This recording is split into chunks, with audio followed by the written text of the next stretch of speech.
Hey guys, welcome to the Liberal Hive Mind, a channel solely focused on exposing the abundant hypocrisy of the left. And of course, here's your meme of the day, brought to you by 5mind.com. I used to say that the worst show on TV was The View, but you know what? I think I've since changed my opinion. You know, with the ladies at The View, there's kind of an expectation already. They kind of pretend to hide it, but also not really. It's just, kind of an open, understood fact that there are a bunch of freaking, cackling hens. There are a bunch of political hacks that are going to say the most insane nonsense you've heard all week. And sure, that can be frustrating, but at least there's an expectation, They're not pretending to be one thing while actively being another. And that, my friends, is what I hate the most. That's why I hated Brian Stelter so much. That's why I can't stand Wolf Blitzer and George Stephanopoulos and Jake Tapper. I think they're even worse than the Don Lemons of the world. Because for me, the worst thing you could do is pretend to be neutral, pretend as if you're just being fact-based and fair, when in reality, you're producing the biggest slop on planet Earth. And so here's where I'm going with this. The worst show on TV is not ABC's The View. It's CNN's little show with Abby Phillips. It is the worst show on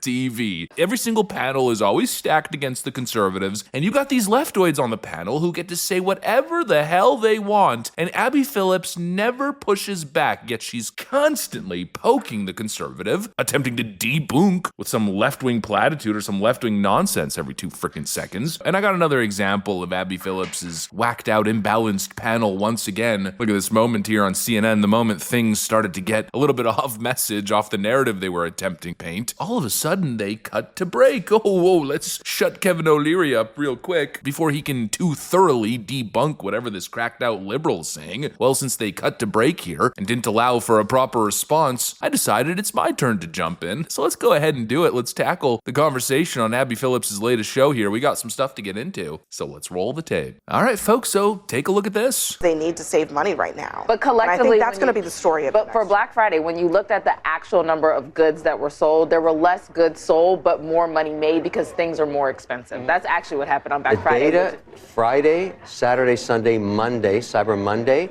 208 million people bought online because the algorithms on all the platforms were the best ever.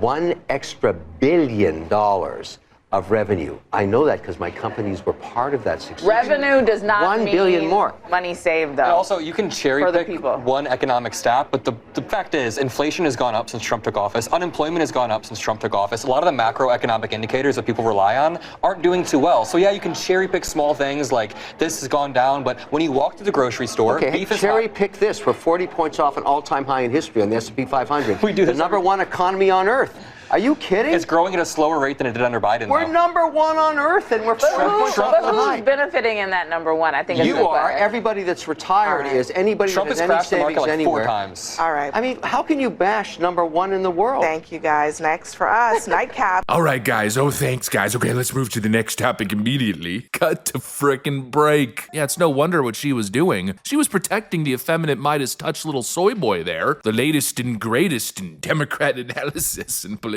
commentary. I forget the kid's name. They've completely astroturfed his career on YouTube. He's now under the Midas Touch network, which instantly sullies your name in my view. But basically, he's another Harry Sisson just carrying water for the DNC. And I'm just watching this thinking to myself, the fact that he was able to get away with that, the fact that he could say what he was saying, and Abby Phillips doesn't push back at all. When she pushes back anything Scott Jennings says, no matter how fact-based, it's just an absolute show. And to make that argument, I cannot think of a more backwards argument than the one this kid tried to make. He's accusing Kevin O'Leary of supposedly cherry-picking data, but how is Kevin O'Leary cherry-picking data when he's referencing a macroeconomic trend? He's referencing the entire market. If anything, fundamentally, that's the opposite of cherry-picking. When you're referencing a macro trend, you're kind of, pretty widespread in your net, I'd say, and that's what he was doing, right? He was speaking about the latest holiday spending numbers, which are absolutely massive. But to make this argument of cherry-picking data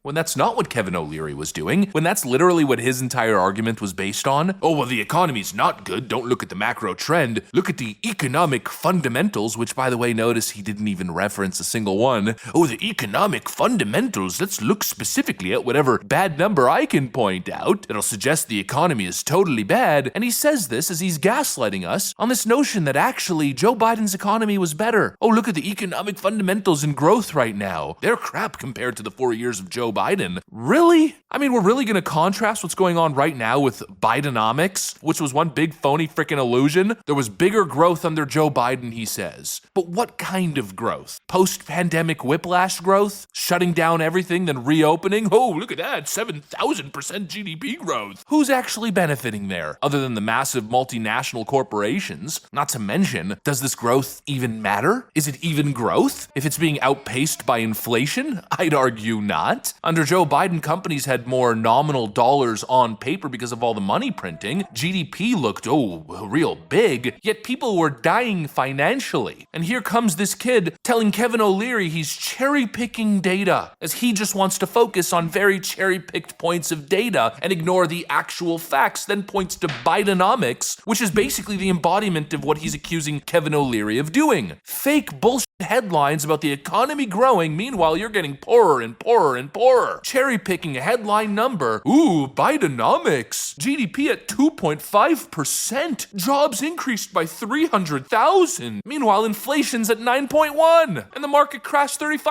points. Now we have better consumer confidence, wages outpacing inflation, record retail spending levels, all-time highs in the stock markets, the cost of gas and energy is coming down. Well, because oil's the biggest input cost for gasoline, but you got refining costs, you got distribution costs, and you've got taxes. That's one of the huge reasons why gasoline is $1.99 at some pumps in the United States, on average somewhere in the $2. But it's $4.50 in California. And where I am here in Washington State, it's $4.40. Politicians make decisions that drive energy prices up, and politicians like President Trump can reverse those decisions or make different decisions to drive energy prices down.